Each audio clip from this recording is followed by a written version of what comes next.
But let's talk about the Oklahoma City Thunder. I think this team is going to be dog shit. Because, but at least now that they have a direction. I don't know why Derek Favors or Mike Muscala, I guess they're still on the team to be the adults in the room. But, Shea looked amazing last year at times. They got J-Dub from Santa Clara and J. Will from Arkansas. Chet. At least we have an idea what this team's trying to do. They're trying to be fucking huge. This team's, massive. You think so? Yeah, look at it. Guess who's their shortest guy on their team? 6'5". They don't have anyone shorter than fucking 6'5". Everyone's 6'5" and taller. Trey Man's got that dog in him. I love Trey Man. I love Teo Maledon, who was, mentored and developed by Tony Parker, but he's been kind of a bust. But that's what I'm saying. Their point guards all 6'5" and above. Then they got themselves Josh Giddey and Shea. They still have Lindy Waters, who's a freaking sniper. Ousmane Dang, Kenrick Williams, Aaron Wiggins looks like a Swiss Army knife. Jeremiah Robinson Earl, undersized center. Darius Baisley looks like a two-way guy. Then Poku, I don't really know what to expect with Poku. I've sold my stock in Poku. I'm done. I don't believe in Poku anymore. I've sold my stock. You can buy it. It's out there.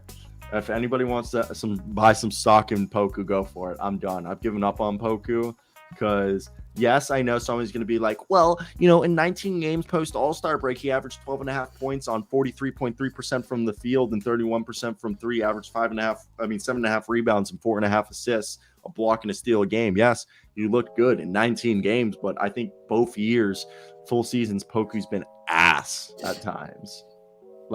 Horrible. But this year he did shoot almost 41% from the field, but he still can't hit the three-point shot regularly. I don't know.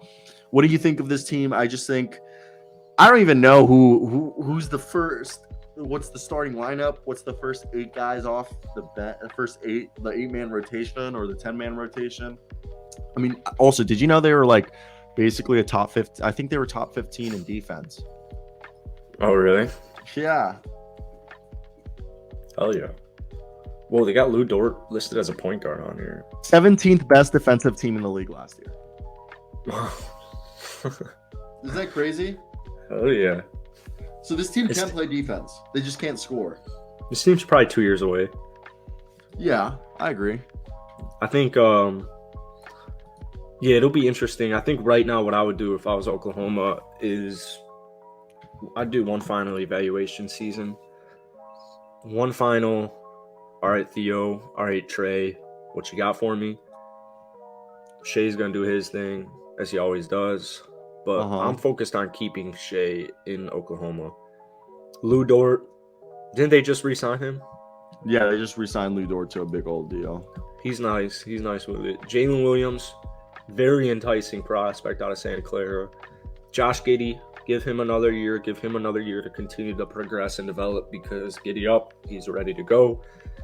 Ousmane Dang, another very enticing prospect, actually. He's a ginormous kid.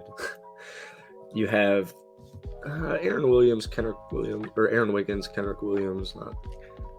I don't even like JRE. Those guys don't do as much for me as Darius Baisley does. I think Baisley, isn't he out of Florida? He's really cool. I picked him up on fantasy last season. He was really nice for me. You got your old dudes.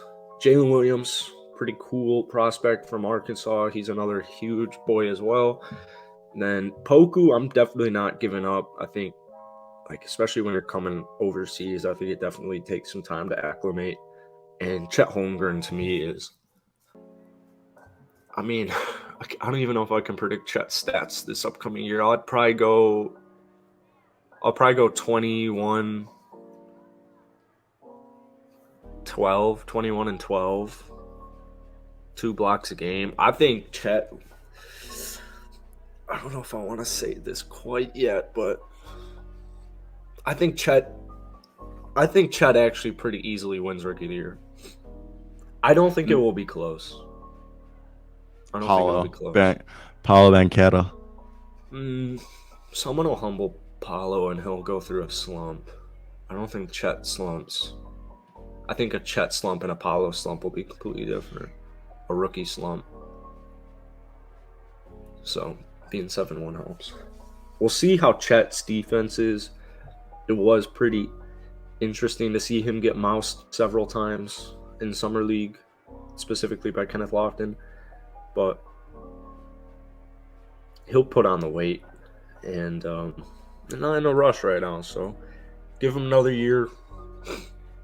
You have your 3 Supermax slots. Or if you don't, it's all good. You'll have 2.